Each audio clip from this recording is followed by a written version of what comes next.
This is our hanging snowman sign and coordinating snowman snowflake banner. This one's super fun if you live in an area where it snows or you just love snowmen or love snowflakes. This one is fun because you can use it as decoration in both December and January.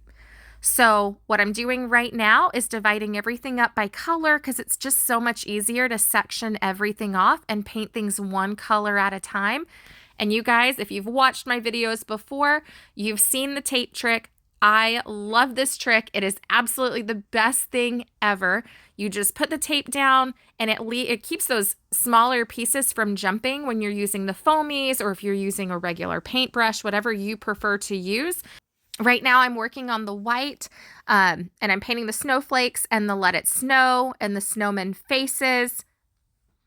Now I always tell you guys 2 thin coats is better than 1 gloppy coat, but I didn't think you actually needed to see me paint both. So I'm going to do everything with 1 coat. And then after I turn off the camera, I'm going to go back around and do the second coat. That way these videos can be a little bit shorter. That way it'll help you even more. Next coat that I do is black, and I'm going to paint all the hats black.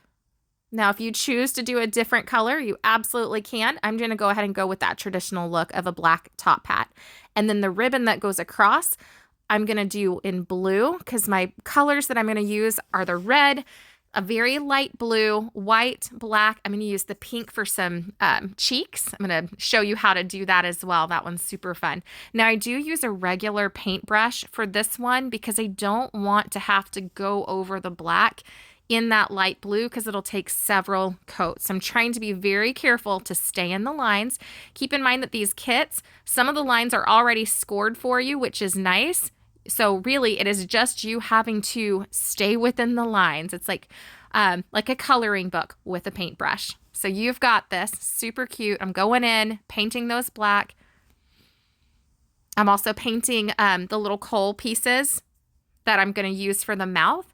There are coal pieces for the big hanging snowman, but not the little snowman for the banner. You guys can still see that I'm painting. Trying to stay in the lines. I'm trying to stay in the lines so bad. So I went in and I did a straight line and then I used the foam brush to do the rest. And you guys can even see I still crossed over that line. So I'm going to have to correct my mistake, but that's okay. I'm not going to make you watch me do that.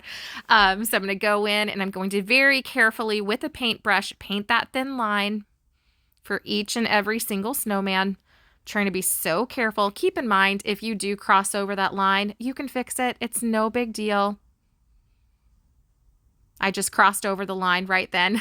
So I'm going to have to go back in and fix it and make it look more even.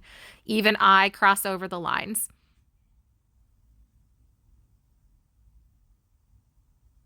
So I'm going to do a couple coats of blue. Most of these paint colors I got from Walmart, and currently their paint, I think their paint went up, but it's 54 cents. So you can use whatever paint colors you have on hand, or you can go to Walmart and grab some of their colors. Their colors work just fine for these kits.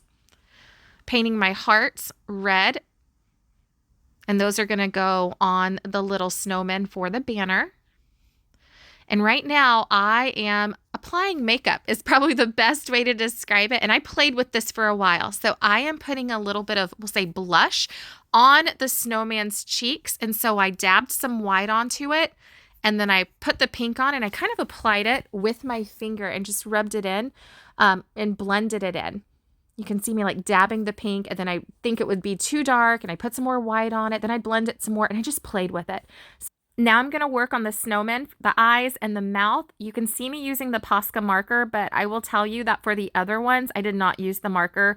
I ended up using the tip of a paintbrush and I ended up just gently dotting them because I felt like it looked so much better. So if you don't have a Posca marker, no worries. Use the tip of a paintbrush. That's what I ended up using there, and everything turned out fantastic once I assembled them together.